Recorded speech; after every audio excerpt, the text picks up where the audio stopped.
Good morning students, welcome to Navjeevan Garhsana YouTube channel.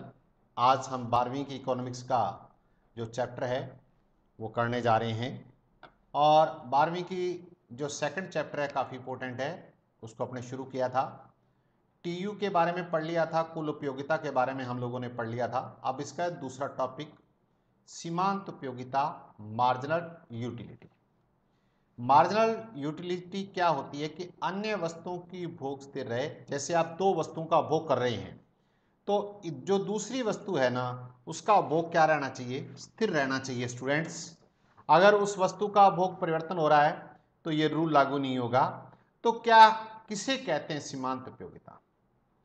जो हमारी कुल उपयोगिता है, हमारी जो टीयू है, उसका उपभोग बढ़ाने से, उपभोक्ता के द्वारा वस्तु की एक इकाई का भोग बढ़ाने से कुल उपयोगिता में जो परिवर्तन आता है उसको सीमांत उपयोगिता कहते हैं। एग्जाम्पल के लिए मान लीजिए आपकी ये टीयू है, 10 है, 12 है, 15 है, ठीक है, 19 है।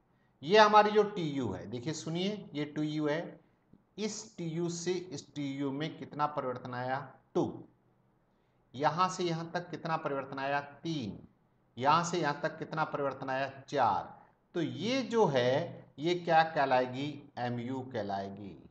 यानी टीयू में कोई भी उपभोक्ता है, अपना भोग बढ़ाने से कुल उपयोगिता में जो परिवर्तन आता है उसे हम सीमांत उपयोगिता कहते हैं।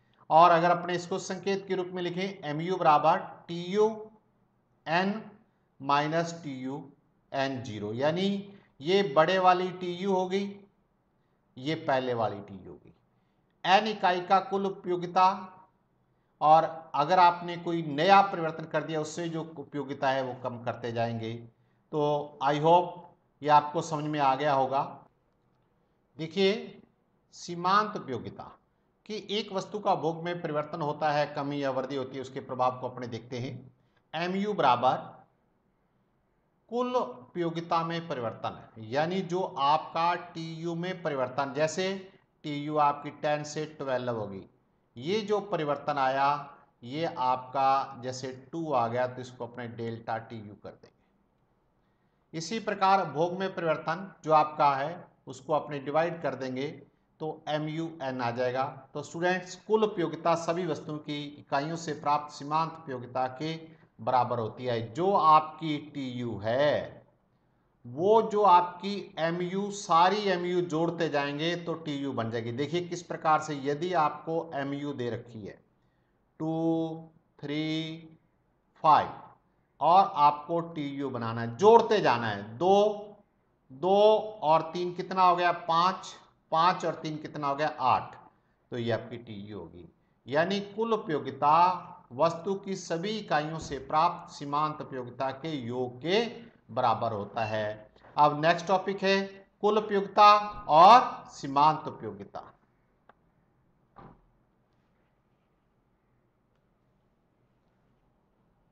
स्टूडेंट्स, अब अपने इसको टेबल के द्वारा समझने का प्रयास करेंगे। यानी कोई भी वस्तु है, जैसे एग्जांपल के आपके केला दे रखा है, 0, 1, 2, 3, 4, 5।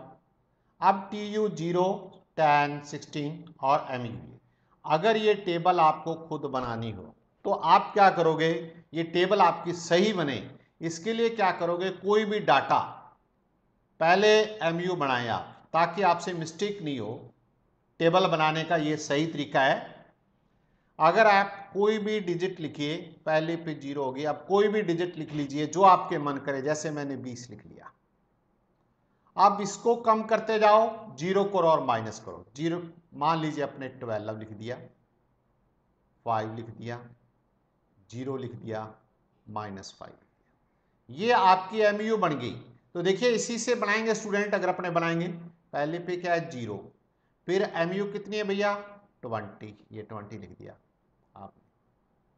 आप 20 यहां लिख लेते हैं। चलिए 0, 20, 12, 5, 0, -5, कितना भी हो सकता है XYZ।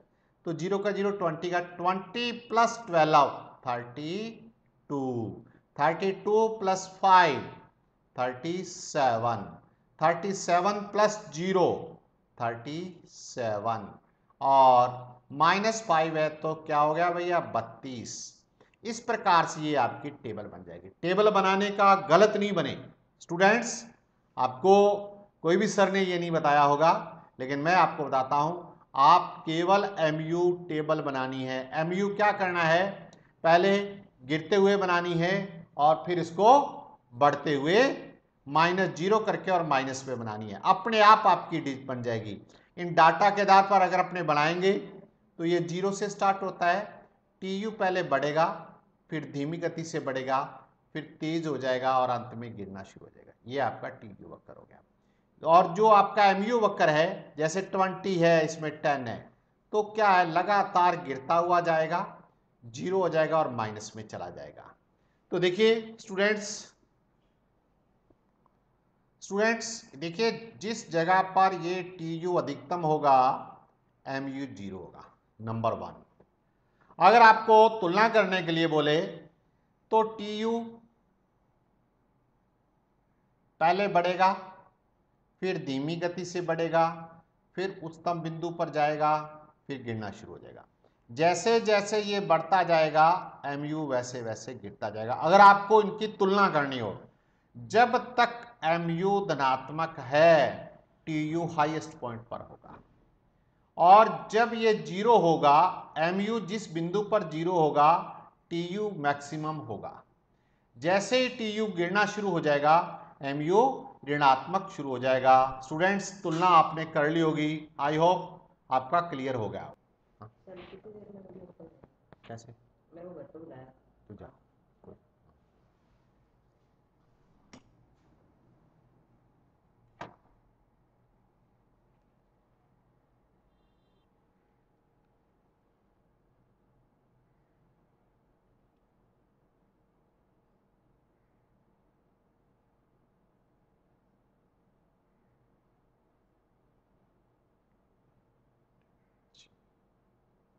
डिमिनिशिंग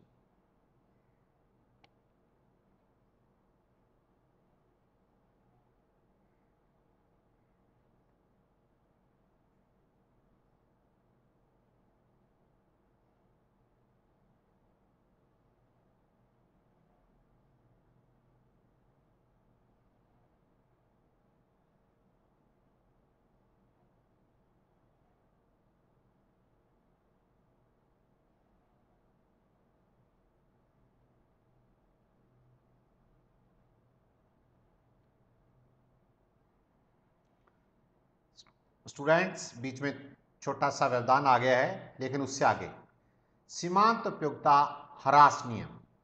तो इस नियम का प्रतिपादन गोसेन ने किया था। किसने किया था? गोसेन।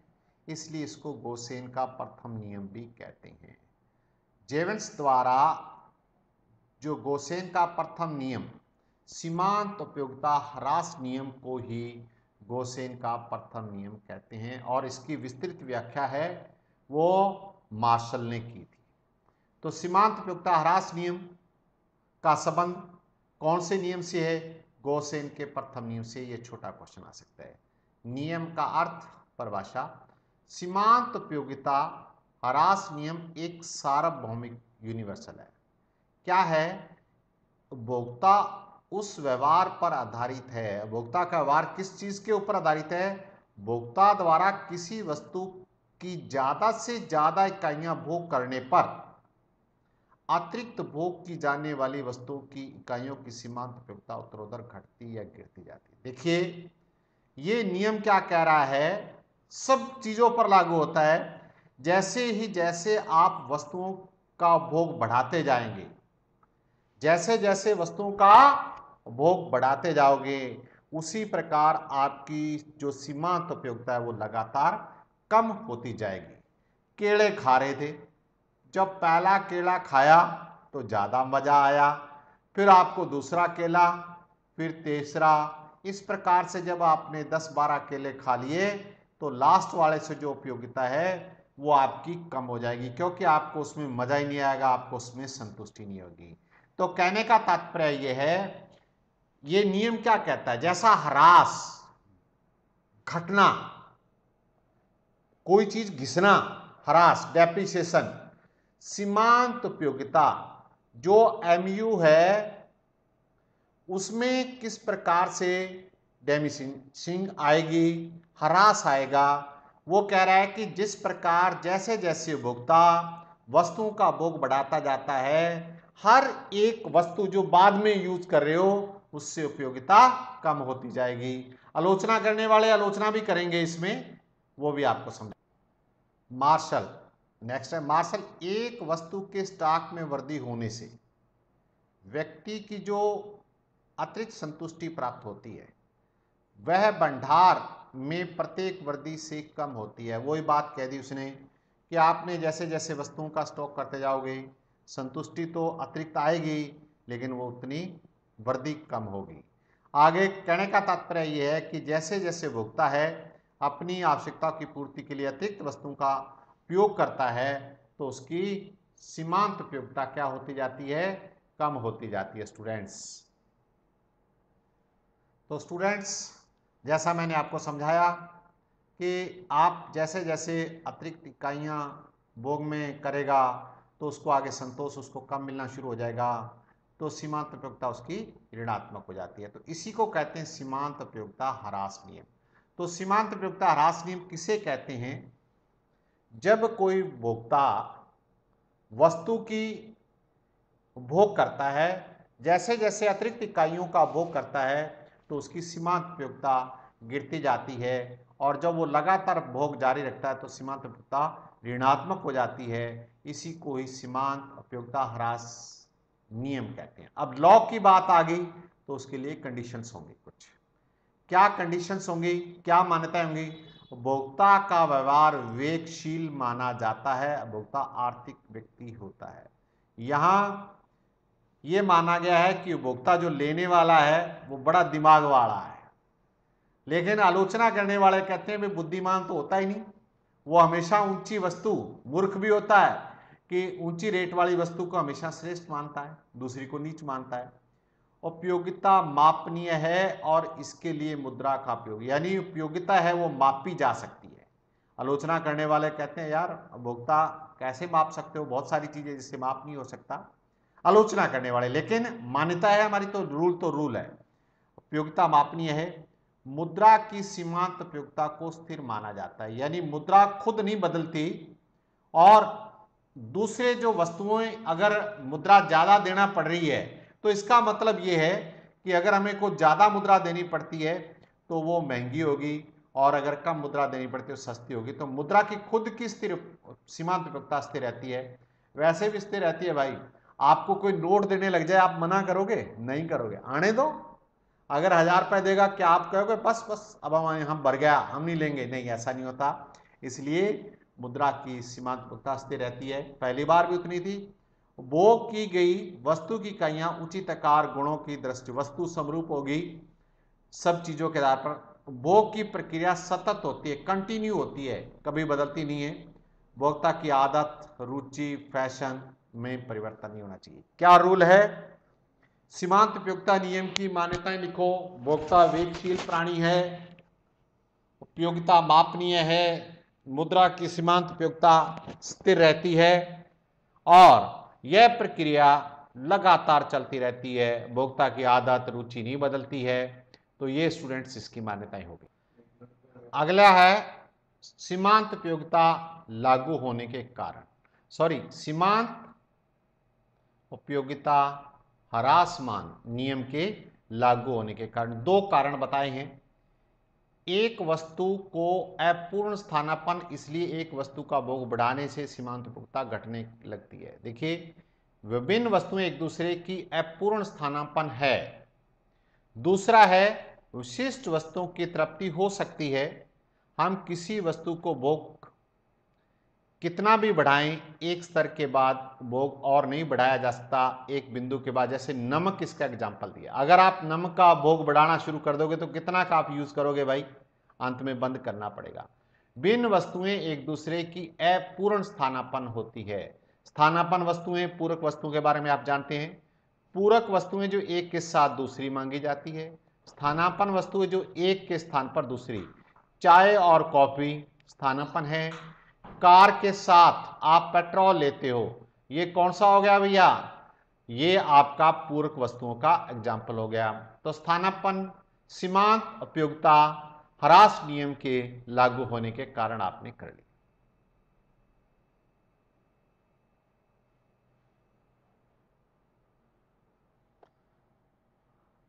स्टूडेंट्स, इसका महत्व क्या है? हम सीमांत उपयोगिता ह्रास नियम क्यों पढ़ते हैं?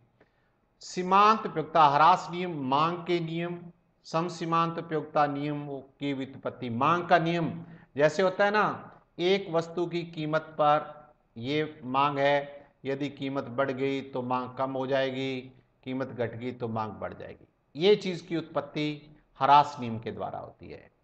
दूसरा, इस नियम को सार्वजनिक वित्त में उपयोग किया जाता है।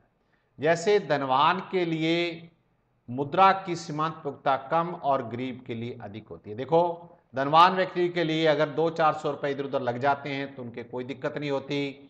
गरीब के लिए अगर 1 रुपया भी है इधर उधर हो जाए तो जाती है। तो इसको अगर अपने सही करने के लिए, सामाजिक कल्याण को बढ़ावा देने के लिए इस नियम का बड़ा महत्व है। अमीरों पर कर लगाया जाता है और गरीबों पर खर्च किया जाता है, इससे सामाजिक कल्याण बढ़ता है। सामाजिक कल्याण कैसे बढ़ेगा वो आपने देखा। आगे है हीरा पानी का विरोधाभास की व्याख्या, अभी करवाते हैं आपको। स्टूडेंट अपने समझेंगे हीरा और पानी का विरोधाभास। तो किस प्रकार से अपने समझेंगे हीरे और पानी का विरोधाभास? ये कह रहा है कि पानी बहुत महत्वपूर्ण है, सीमांत उपयोगिता भी ज्यादा है, और जबकि हीरा जीवन के लिए आवश्यक भी नहीं है। कोई जरूरी नहीं अगर आपके पास हीरा है या नहीं है, काफी महंगा है, लेकिन उसकी सीमांत उपयोगिता है। देखिए, इस विरोध को समझने के लिए जो आपका बॉक्स है इसका अध्ययन करेंगे। इसको समझने के लिए देखिए, कुल उपयोगिता हीरे से, कुल उपयोगिता से ज्यादा है किसकी? पानी की। जबकि किसी वस्तु को दी जाने वाली कीमत उससे प्राप्त सीमांत उपयोगिता पर निर्भर करती है, न कि कुल उपयोगिता। कीमत आप किसके आधार पर देते हो? सीमांत उपयोगिता। यदि सीमांत उपयोगिता कम हो जाती है, एमयू अगर कम हो गई, तो आप उसको कम कीमत देना पसंद करोगे।